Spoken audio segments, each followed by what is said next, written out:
Croker, who's a conservation architect, who has got to know the museum pretty well, just to say a few words. Thanks very much, Alan. Thanks, Jennifer. Yes, I'm speaking with a little bit of trepidation here. I'll explain in a minute. But Kylie's description and Jennifer's description too of what the museum was meant to be and what it was like was just fantastic. And I've been very fortunate enough to understand it to a fairly considerable depth. Just by way of background, for those who don't know me, I'm an architect that specialises in conservation and adaptive reuse. And I've been around for a while, and I've known Kylie since we worked together out in Parramatta Park in the early 1990s, I think. Trying to save something of great value out there, one of the earliest buildings, European buildings in the country. But since then, I've been working on a number of projects. My firm is called Design 5 Architects, and one of the projects that we have been involved with for almost 20 years now is the Sydney Opera House. And I am the author of the Conservation Management Plan, the latest version of the Conservation Management Plan, the 4th edition, for the Sydney Opera House. And that document has been regarded both here and internationally as, and I'm not trying to blow my own trumpet here, but I know that it is regarded as an exemplar for conservation management practice, and that was not its intent. We were trying to do the right thing by the Opera House, and I was very fortunate in that I had the support of the management and staff at the Opera House, and that's what makes it the exemplar. It was a group effort, even though it's got my name on it. And everybody supports it. They support its implementation. They support its ongoing daily use in the management and organisation of the place. The Powerhouse approached me last year to prepare a conservation management plan for the Powerhouse Museum here. And they had already a draft that was prepared by another firm of archaeologists, and they wanted something which would be of the quality of what the Opera House Centre has done, because it was quite well known within my industry in particular. So we set about to do that. Before we did that, I said we really need to understand what the original design intent was for the building, and so I had already done a bit of research and found out that the previous conservation management plans, both the one that was done by Architectural Projects and then the one done by the archaeologists, had not consulted the original designers. So I then set about having a number of interviews with London Denning and with Richard Johnson, who designed the exhibition infrastructure in the museum. And that building won a Sulman Award, which is the highest award for a public building that you can earn in New South Wales, and it won awards nationally as well and internationally. And that was when it opened in 1988. And so I wanted to understand what made it that way. So these design principles are now in a draft form and are publicly available, as I understand. They'll put out with the expressions of interest for the new design competition stuff.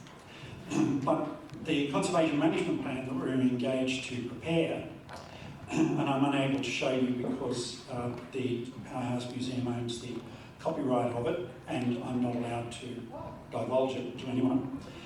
However, we got to a point where we had understood the building, we had understood the intent of the building, we'd had lots of community and stakeholder workshops with people, Tom Lockley and others, lots of ex-staff, present staff of the Powerhouse were there, and a lot of the public came along to these. It was quite an intense few days.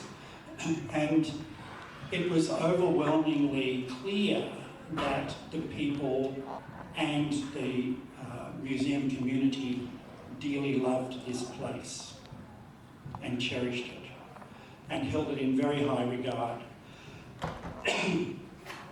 So, you know, if anybody comes back and says that's not the case, well, as far as I'm concerned, it's rubbish. They are ignoring what actually happened. I was there, and many of you were there as well, so you know from your own memories of it. So, just going back though, at the time of its opening, I'm going to tell you some things you've probably already heard and you already know, but at the time of its opening it was regarded as a leading museum of applied arts and sciences internationally. It was one of the best museums in the world and people came from everywhere to see it.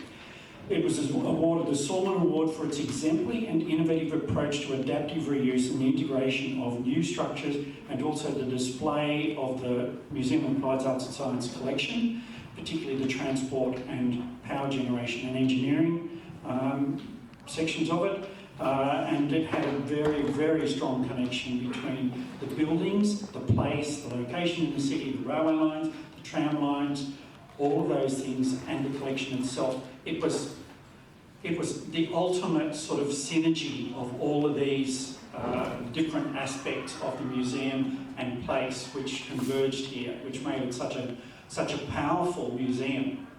And to dismember that, you basically dismantle the reasons why all these things were collected in the first place and what they mean. So it's a tragedy on so many levels. And it had, one thing that I had realised from the time that it opened was this wonderful reference to the Garden Palace Museum, the 1870s Garden Palace Museum, in the Galleria section in the centre and the arched curves.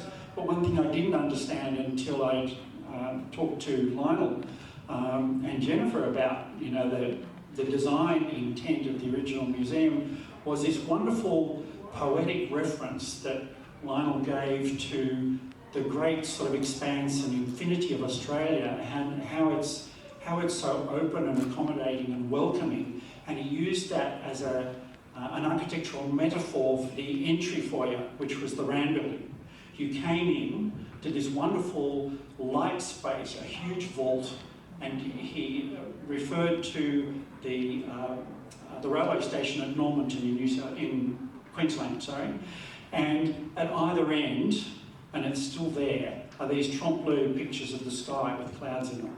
So that was the slice of the Australian landscape, a slice of the infinite vision and expansive approach that we have to technology, design, all of these things, and inviting them into this space and holding things in this space. And that is now substantially gutted and disfigured by painting it black and dividing it up into small spaces. The wonderful Taranto floor is covered over with carpet. It's still there. May have some minor damage to it, but it's still there. And I could go on. Sorry, Jennifer, I'll try and keep it quiet. But, you know, the building which is regarded now as the most significant on the site, which is the only one which is State Heritage listed, is the old power station itself. It was actually derelict in the 1970s when the Government Architects Branch and Lionel at the front of that pack identified it as being a potential site for a new museum. It was part of the whole sort of Neville Rand renewal of the whole Darling Harbour precinct, one of the really important components of it. And it was derelict. It's, you know, it hardly had a roof on it. The chimneys had been demolished. When they were demolishing the chimneys, they smashed up part of the building anyway. The machinery had all gone. It wasn't sort of an intact building at all.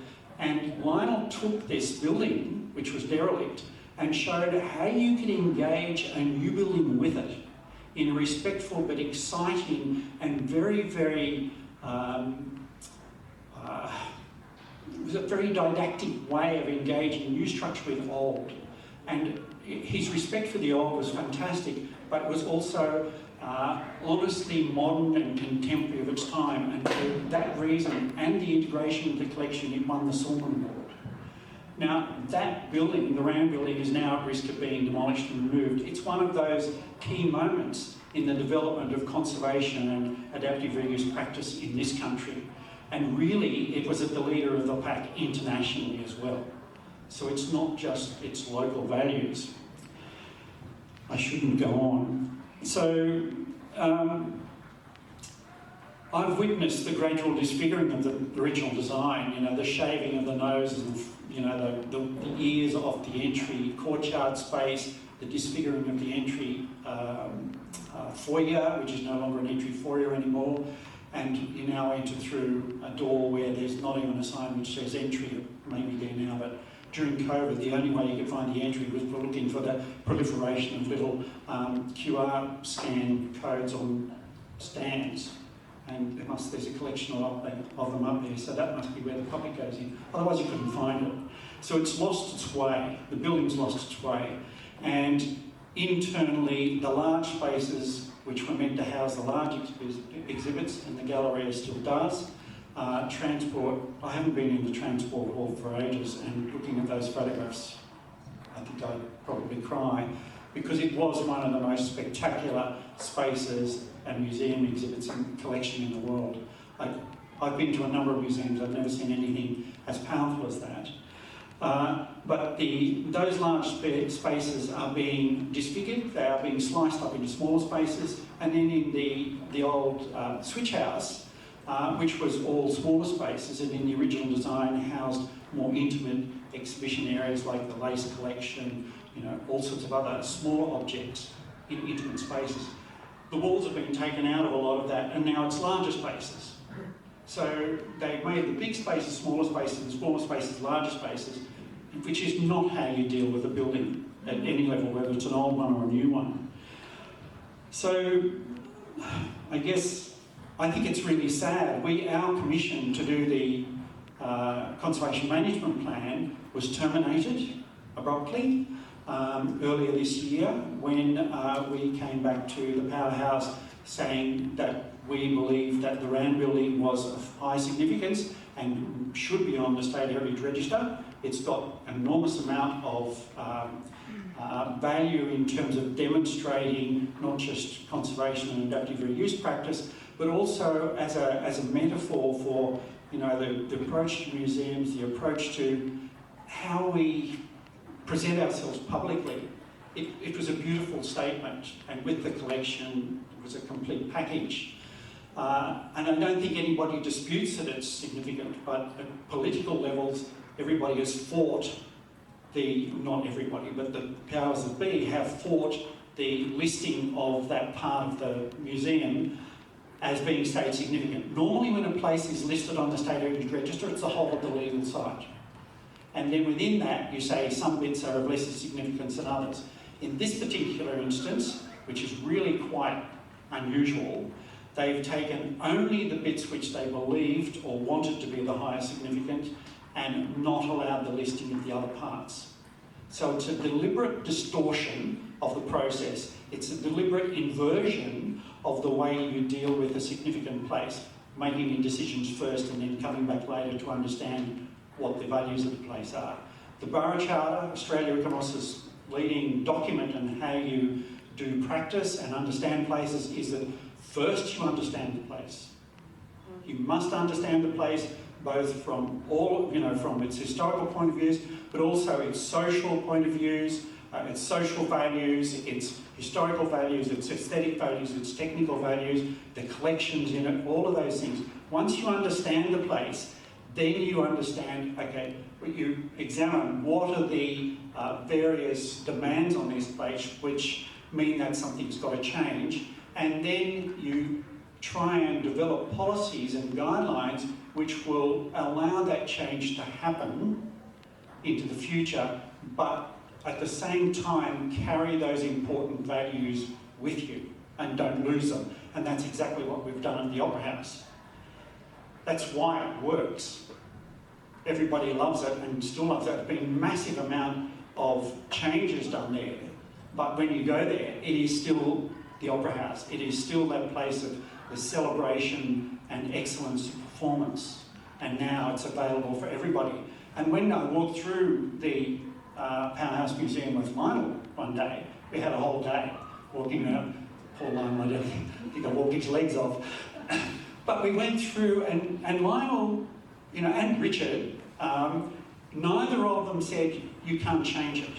In fact, they were extraordinarily generous and said, yes, you can change it. Every building needs to adapt to change. That's the only thing that is constant is change.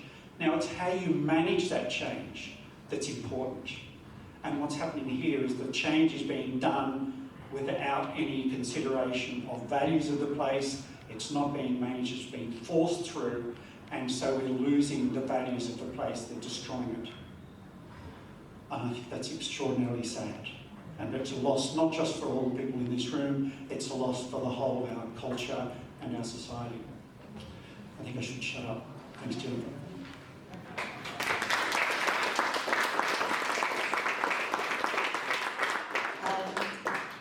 That was such a important presentation from Alan, because he is somebody who understands heritage, built heritage, and he really did get to understand the museum with Lionel. I can speak with Alan. I'm married to Lionel. We're still married despite all of this is going on, but it was really a very important process. Although that commission was stopped, Alan, you really did get what the powerhouse was about, and you opened it up to just the way you spoke today.